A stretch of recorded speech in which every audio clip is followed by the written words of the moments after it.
Voilà, Madame la Ministre, vous avez la parole.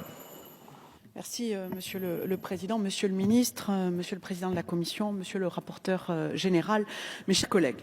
À l'heure où nous nous apprêtons à voter ce projet de loi créant une taxe sur les services numériques, après une CMP conclusive, interrogeons-nous quelles questions soulève ce projet de loi et quelles réponses apporte-t-il? La première question est celle de la mise en place d'outils permettant la juste taxation des services et activités numériques, et notamment ceux relatifs à la vente de données. La seconde question, qui découle de la première, est celle de la répartition territoriale de l'impôt, c'est-à-dire l'enjeu visant à taxer la richesse là où elle est créée. Enfin, la troisième dimension fait le constat que l'économie numérique est largement dominée par de grands groupes dont la capitalisation boursière dépasse le PIB de certains États. Face à ces mastodontes et faute de coordination, nos États perdent de leur souveraineté.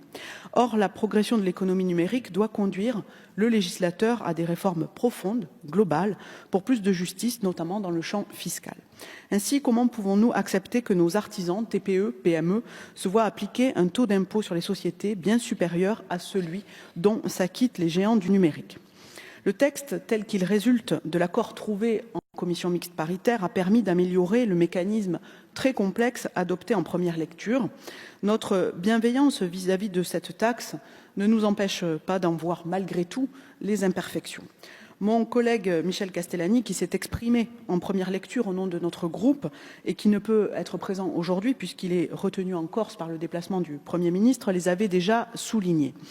La taxation du chiffre d'affaires et non des bénéfices constitue une assiette peu satisfaisante. C'est selon nous un des talons d'Achille de ce dispositif. Par ailleurs, nous nous inquiétons d'éventuelles contradictions juridiques, notamment au regard du droit européen.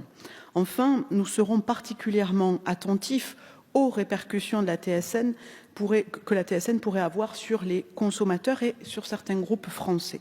Nous devons surtout dire à nos concitoyens que ce texte, à lui seul, ne constituera pas le grand soir fiscal en direction des GAFA. Prenons cette loi pour ce qu'elle est, une tentative d'apporter une réponse partielle à cette situation inacceptable, une réponse nationale à un problème global. Mais nous devons aussi considérer ce texte en relation avec les initiatives en cours à l'échelle européenne et surtout mondiale. Et Monsieur le Ministre, notre pays doit être à la pointe de ce combat, notamment auprès de l'OCDE. À cet égard, notre groupe note avec satisfaction les évolutions de ces dernières semaines. Nous saluons ainsi le consensus obtenu lors de la réunion de l'OCDE le 29 mai dernier.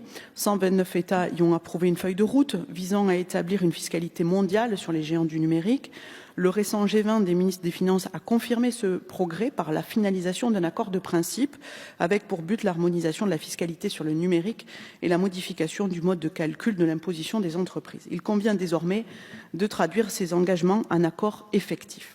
S'agissant de l'article 2, nous regrettons que figure dans ce texte un retard, pour ne pas dire un renoncement, quant à la mise en œuvre de la trajectoire de la baisse de l'impôt sur les sociétés de certaines entreprises.